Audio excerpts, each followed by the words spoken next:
Hello and welcome to Thursday's edition of Channel 51 News, and it is once again confusing, alarming, and how do you know who to trust and what to see in the news of the day? Of course, we've got the massive story of Dezi Freeman, as he has been known colloquially, and the manhunt goes into day 3, and of course it's divided the Australian community ahead of the planned rallies for August 31 this weekend. And one wonders why the politicians are playing such a guessing game when they don't know what's really going on, because this man, Freeman, hasn't been caught yet to even know what's going on. And there is speculation that he may have taken his own life, he may have buried his body, and so many things going on because he's apparently playing a big game. But the sovereign citizen movement, this is effectively what authority is now teaming up as a two-sided war between those that refuse to play by the rules set by authority, mainly because of the last 5 years and before, but now the unravelling in real time has been examined. And an article has appeared in Murdoch Press today, and I've read it out and put it together as a report for you, in part to understand where the sovereign citizen argument is coming from through the eyes of the mainstream, because this is what the people will be up against, certainly at the rally at the weekend. Let's play that clip for you now, and we'll continue the coverage straight after. A former magistrate says authorities have been asleep to the growing threat of Australians' sovereign citizen movement following the fatal shooting of 2 Victorian police officers. Professor David Halpern, the Dean of Law at Southern Cross University, told news.com.au he'd come face-to-face with sovereign citizens during his career as a New South Wales magistrate. My view is that there has been an incredible reluctance by authorities to take seriously the threat of sovereign citizens. His experience with other sovereign citizens included death threats and a 5-year prison sentence being imposed on him by sovereign citizens who reject the courts and state law. Professor Halpern found it hard to believe websites selling absolute legal rubbish to gullible members of the community and raise funds for court battles have been allowed to flourish. While questioning the law was part of living in a vibrant democracy, he said it's very different when you are pushing on a model that says the law does not apply to you. Once you start pushing the common law means that the law doesn't apply to you, it's an invitation to anarchy. The concept of sovereign citizenship can be traced back to a white nationalist tax avoidance movement in the US Deep South in the 1970s. In Australia, it's been more recently associated with traffic law, but an early example of a sovereign citizen ideology in effect was the Hutt River Province micronation proclaimed in Western Australia in 1970. Halpern said also sovereign citizenship had roots in right-wing ideology. He believed it had morphed beyond politics now. COVID-19 and public health laws led to a general distrust by a significant proportion of the population, he said, with disaffected people looking for ways to fight back. And along comes somebody who gives them what seems to be an answer, which is, hey, you can just do 5 steps and the law doesn't apply to you, he said. I suppose we've all come into contact with people who are deluded, but this is the same sort of collective delusion of a growing number of people that seems eminent attractively to them. Halpern also said authorities need to crack down on people making big money out of the movement through fundraisers which push their ideologies to thousands of people. The Federal Police and ASIO have recognised sovereign citizenship as a dangerous movement, he said, but obviously there needs to be, and I'm sure they will be as a result of this, way more focus and attention. He said it was difficult, however, to prove to a sovereign citizen that they were wrong about the law because the law is a social construct, but not one sovereign citizen argument has ever succeeded, not just in Australia, but anywhere in the world, and there's not a single decision that any sovereign citizen can point to saying, look, I got up here. So whether they're right or wrong, in some ways it's immaterial because no court anywhere will ever accept. It's hard, isn't it? It really is a tough one, because coming down like a ton of bricks authority, because remembering authority will always protect itself. Now, that's not to say that the sovereign citizens haven't got it wrong, and certainly if you are going around killing people, that is not going to solve anything. Unless it's Palestine, of course, and then you can say whatever you like. See, this is how hard it is, right? So if we just cross over to the other side of the world, We learnt this week from the IRGC that has now got the Iranian ambassador expelled, and this Iranian resistance guard, run directly in alignment with Khamenei, the supreme leader of Iran, it's allowed to have a platform that says we want to take out the West and Israel. So if Israel is to retaliate, is supported or at least allowed to do it by President Trump, and it goes in hard against the Palestinians, somewhere the victims call that a genocide, and they say, well, that's not fair. Well, there's no fairness in war. There can't be. And how can you go and say that you want to take out your enemy, but they're not allowed to take you out in return in self-defense? And then the argument of self-defense, and then the usual arguments here and there. So it's becoming very, very confusing here. How are we going to get to a result, and how will there ever be peace on earth? Seems a far cry from that. And when you've got Tanya Plibersek now, Labor politician, round and round the merry-go-round she goes, from one ministry to another, she's weighed in on the whole movement again. And you look at it and you feel, is she playing a victim here? How's she playing this? Have a look. But it is a reminder more broadly, as you say, that the sovereign citizen movement and associated ideologies are a growing risk in Australia and around the world. We're seeing, in Germany we saw an attempted coup, in fact, by a similar sort of ideologically motivated group. Our law enforcement and intelligence personnel take this risk very seriously. The government takes the risk very seriously.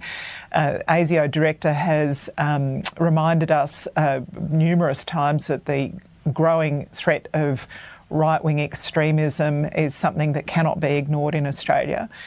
These are essentially people who think the laws don't apply to them, that they can pick and choose which laws they abide by. That's a very dangerous, slippery slide. When you think that you know better than the police and the courts, and that you are not subject to the police or the courts, you can see how quickly this becomes very dangerous for the people that you live amongst and our community more generally. No one above the law, Tanya. Isn't it interesting that authority had no problem stepping on our throats during COVID? Of course, in the United States, they had no problem trying to perform a coup against President Trump. And now this. Of course, two wrongs don't make a right. And this could very well be the reason why the Americans decided not to go down a coup d'etat pathway to take out Obama, which is the whole sub-backstory behind the reason why President Trump actually ran. Or did he? We may never know the answer to that one, but those that have been following along for some time realise that President Trump may very well just be the front man to then defeat legally the tyranny put upon us. And here in Australia, it's the other way around. We don't have a President Trump, obviously, despite people trying to be, and of course those hoping that someone would very much appear. And on the contrary, we now have this whole entire sovereign citizen problem emerging ahead of the rallies. But the main thing is, if you keep it peaceful and you raise awareness, anything is possible in the political challenges that we all face. Now, let's have a look here, Plibersek. You are married to a convicted heroin trafficker who only served 2 years and 9 months of a 9-year prison sentence. Not only that, Coots Trotter, Michael, is now the current Secretary of the New South Wales Treasury. Of course he is. So a convicted criminal can be in charge of the finances of the state of New South Wales and get married to a federal minister. Unbelievable. The law seems to be partially working when it suits and how it suits, and it's a tragedy. Now, speaking of tragedies, massive tragedy today in the United States again, and I'll cut to it here from Secretary Kristi Noem. We have confirmation that the shooter at the Annunciation Catholic School in Minneapolis, Minnesota, was a 22-year-old man claiming to be transgender. This deranged monster targeted our most vulnerable young children praying in their first morning mass of the school year. This deeply sick murderer scrawled the words, "For the children," and "Where is your God?" and "Kill Donald Trump" on a rifle magazine. This level of violence is unthinkable. Our deepest prayers are with the children, parents, families, educators, and Christians everywhere. We mourn with them, we pray for healing, and we will never forget them. It is such an horrific story. There is a 7-minute video that I've sat through. It is beyond anything that you could ever imagine. Pictures and drawings of Satan and pentagrams, and there's even pictures of a target shooting with the head of Jesus Christ to be shot at. It is horrific.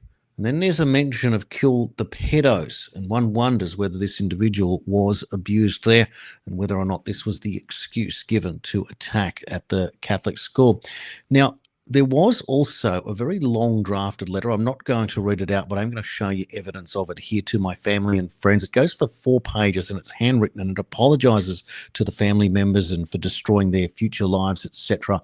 Goes into great detail and explains how this individual was totally messed up in its life, and signed there now by Robin Westman, who changed its name, I don't even like to say genders and all that stuff, from Robert, and there's the documentation right there to demonstrate what's going on. It's horrific. In the meantime, what I'll do is play a short clip here from the police on the day. Here is the report. During the mass, a gunman approached on the outside, on the side of the building, and began firing a rifle through the church windows towards the children sitting in the pews at the mass. Shooting through the windows, he struck children and worshipers that were inside the building. The shooter was armed with a rifle, a shotgun, and a pistol. This was a deliberate act of violence against innocent children and other people worshiping. The sheer cruelty and cowardice of firing into a church full of children is absolutely incomprehensible.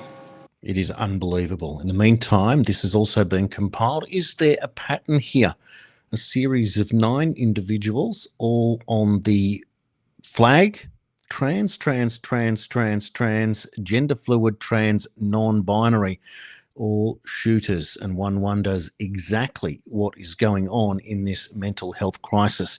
Let's now play you 2 perspectives. First one coming from, would you believe it, Tim Walz's Lieutenant Penny Flanagan, talking about gender-affirming care whilst wearing a graphic T-shirt that says "Protect Trans Kids." This is life-saving and life-affirming healthcare. Take a look. Because let's be clear, this is life-affirming and life-saving healthcare.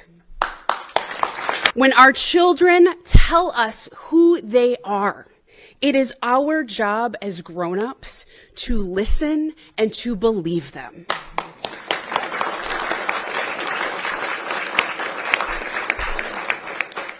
That's what it means to be a good parent. So, here's where we are. Everyone today in the 21st century needs to have a label. Therefore, something like a crutch ought to be a victim to lean on. How are we meant to understand what's really going on? In the meantime, today I had the distinct privilege to interview Dr. Sunil Dand, and that interview will be on tonight from 9 p.m. I'll put up a promo here for you to show you what exactly is happening. Let's put it up there for you now. Here it is. Dr. Sunil Dand, 9 p.m. this evening. He has over 625,000 subscribers on YouTube, about just under 250,000 on X. His videos have been viewed over 100 million times, and he came into prominence during the COVID era. And what was remarkable was he was pro the narrative until a few events, which he explains, changed his mind and started him looking. And then, of course, he tells that story in relation to the medical profession's failings, the reasons how and why. It is a really terrific interview, and I encourage you to check it out this evening on 9 o'clock. You can watch it at channel51.com.au or on all the usual social media platforms where you may be following me. But here he is. We bring up the subject now.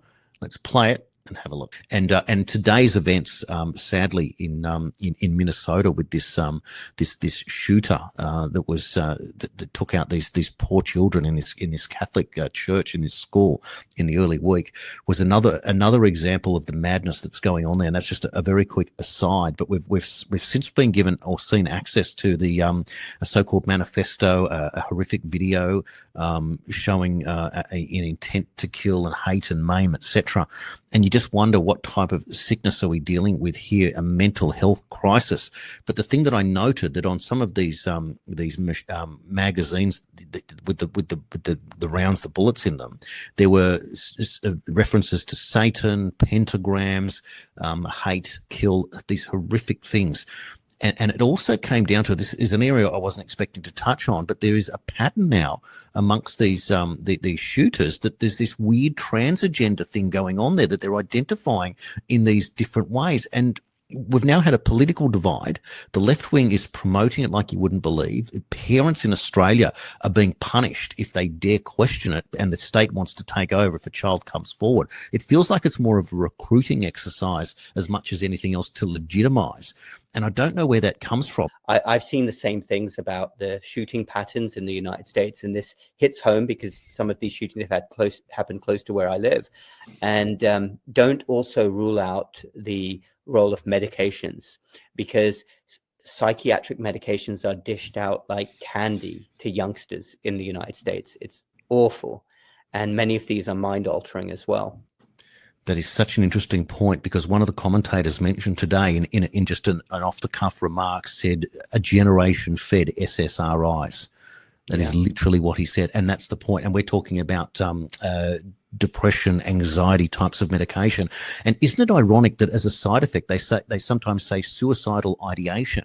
Now, I have looked at that and considered, as someone who has been offered that in the past and briefly been on these medications, if your mind, your mood doesn't change, do you become more depressed because the medication to treat said depression and anxiety, let's say, hasn't kicked in or hasn't worked, and that's the reason why the ideation may form? I feel like there's a missing link in this understanding. Yeah, that has actually been documented. In some people who take medication, symptoms can actually get worse.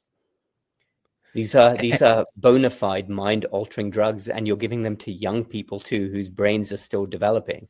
It's awful. There's those, and also even Adderall, which is being crazily prescribed in the United States. So they're getting youngsters hooked on drugs earlier and earlier. It's a tragic situation. This goes back to what I was saying. This is truly unprecedented. What is happening right now never happened before, where we have a generation of young people who are not only so metabolically sick, but they're also medicated to the hilt.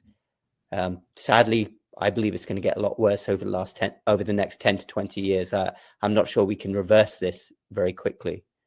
Now, staying on health for the moment, and the CDC recently confirmed Director Susan Monores has been fired over potentially conflicts with RFK Jr. over vaccine policy. And Rich, some big news out of the CDC tonight.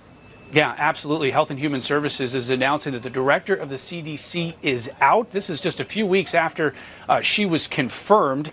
Susan Monores is leaving. Also, this is on top of Reuters now reporting that several others at the CDC have issued their resignation letters.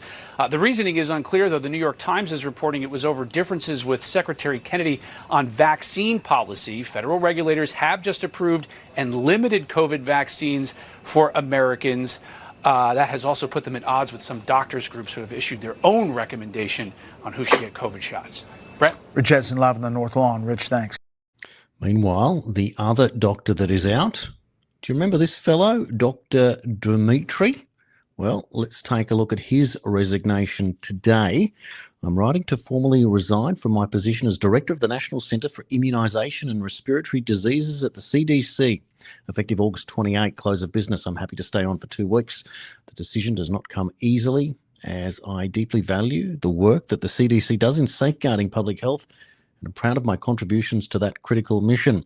However, after much contemplation and reflection on recent developments and perspectives brought to light by Secretary Robert F. Kennedy Jr., I find that the views he and his staff have shared challenge my ability to continue in my current role at the agency and in the service of the health of the American people. Enough is enough. Well, he went on for paragraph after paragraph after paragraph. We'll take a little bit more of it.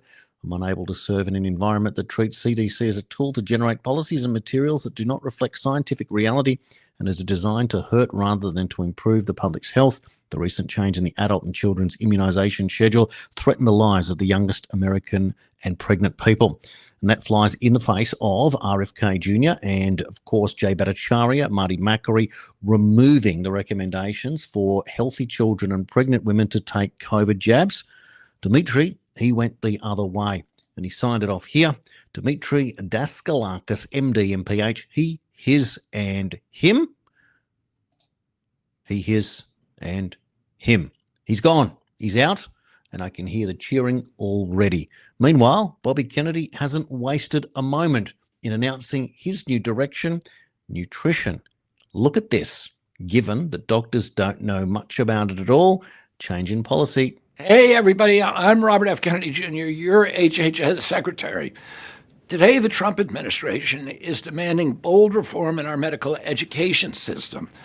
I'm leading a team at HHS with the support of Secretary McMahon at the Department of Education that targets a situation that everyone has long recognized as wrong, but no one has yet had the gumption to fix.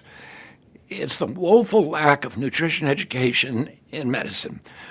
Poor diet drives America's chronic disease crisis, fueling 7 of our 10 deadliest conditions. Each year, it claims an estimated 1 million American lives through diet-related illnesses. Meanwhile, we pour more than $4 trillion annually into treating these preventable diseases, and we continue to graduate physicians unprepared to confront their root cause. The good news is that diet not only causes these conditions, it can also prevent and reverse them. But for too long, we've instead analyzed the chronic disease crisis, commissioned studies, and pontificated about the importance of nutrition without taking any meaningful action. Recent data reveals a critical disconnect. Although all medical schools claim to include nutrition in their curricula, most medical students report receiving no formal nutrition education throughout their entire training. This leads to a troubling reality. Most medical students recognize nutrition as necessary. Nearly all medical residents are asked to counsel patients about nutrition, but fewer than a quarter of practicing physicians feel adequately prepared to provide nutrition advice. We can reverse the chronic disease epidemic simply by changing our diets and lifestyles. But to do that, we need nutrition to be a basic part of every doctor's training. We'll start by embedding nutrition directly into college pre-med programs and testing it on the MCAT. Every future physician should master the language of prevention before they even touch a stethoscope.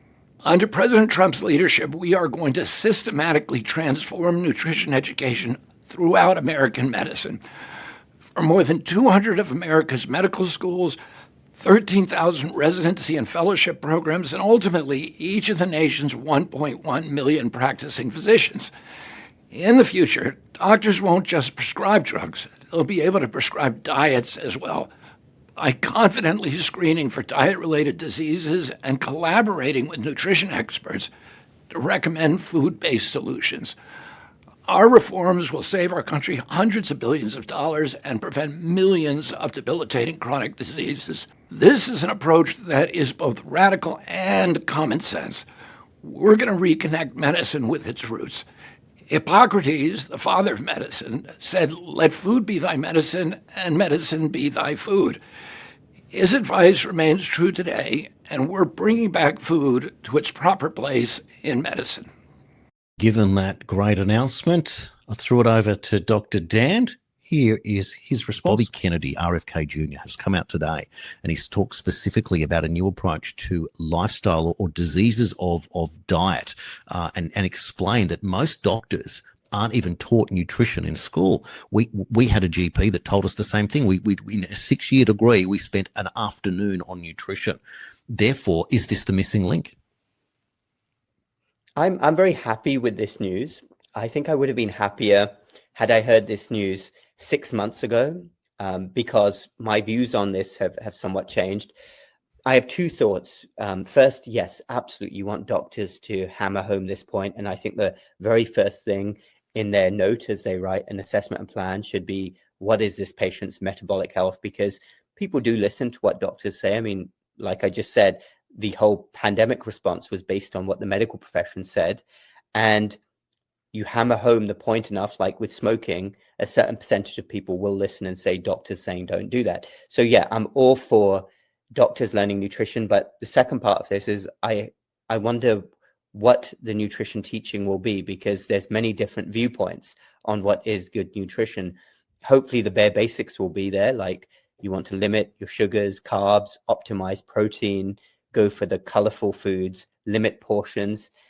If it's common sense like that, then great. If they start getting weird about it and thinking that certain dietary ingredients, which the Make America Healthy Again movement doesn't like, are the main problem, instead of focusing on the bigger problem, then I'm not such a fan of it. So let's see how that pans out and what the nutrition teaching actually is. Well. It's really interesting, isn't it? And it's a positive sign. Well, a couple of quick stories before we head off. This one popped up. CNN has announced that a review of mortgage documents shows that Lisa Cook, who has been stood down at the Federal Reserve, took out mortgages for 2 properties, both of which were listed as her principal residence. However, it is not known why she did so or if she did so intentionally. This is the person in charge, director of the Fed, setting the interest rates for nearly, 300 million people, give or take. Can you believe that? Not known if it's intentional. How much can you apologize for people in power who will take you out for any indiscretion if it suits their agenda? But when they get caught out, they have apologists everywhere. Is that loaded against us or what? And who or what is going to solve this problem once and for all? Well, I, for one, have been waiting for years for bad people to be held to account. When it comes to bad people, I don't know if they get much worse than this.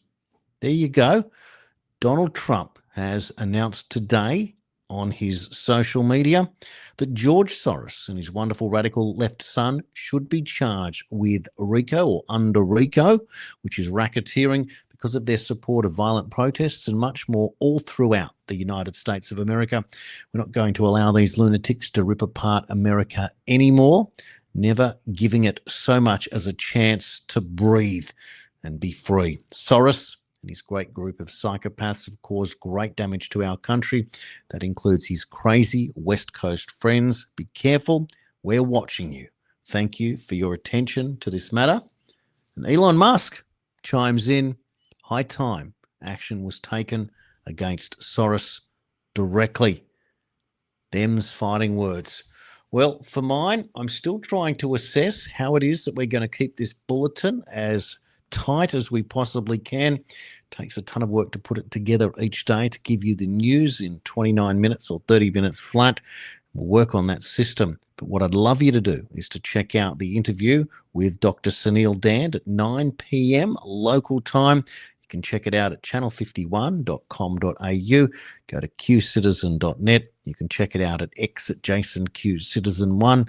Also on Facebook at Jason Olby1 Olborn, even Rumble under my name. Lots of different places to check it out. And I reckon that you will really appreciate this man. 600,000 subscribers plus on YouTube. Massive, massive story. He is really one of those people that changed the world in real time by witnessing it in real time and challenging the status quo. Well, that takes us out for today's show. I look forward to talking to you again tomorrow, hopefully with better news as we head to the big march on August 31.